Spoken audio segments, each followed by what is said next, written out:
আশ্বিনের শারদ প্রাতে বেজে উঠেছে আলোকময়। আজ মহালয়া, পিতৃপক্ষের অবসান হয়ে দেবীপক্ষের সূচনা।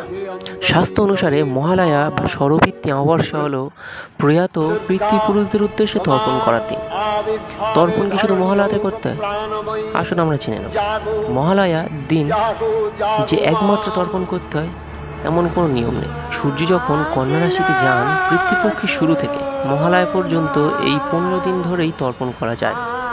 মনে করা হয় মুখ্য চন্দ্র ভাদ্র মাসে অমাবস্যাতে প্রেত শূন্য হয়ে পড়ে, কারণ ওই সময় পূর্বপুরুষরা জল তর্পণ পাওয়ার আশায় নিচের দিকে নেমে আসে।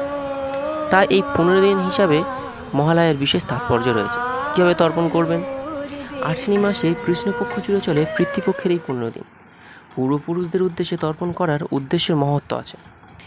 তর্পণ করতে হয় দক্ষিণ মুখে বসে হাতে কুশা নিয়ে ওম আগচ্ছন্ন মুদ্রিত গ্রন্থ জলাঞ্জলি মন্ত্র পাঠ করে জলে অর্পণ করতে হবে। শাস্ত্র মতে এইভাবে তর্পণ করলে আত্মার প্রশান্তি লাভ করে।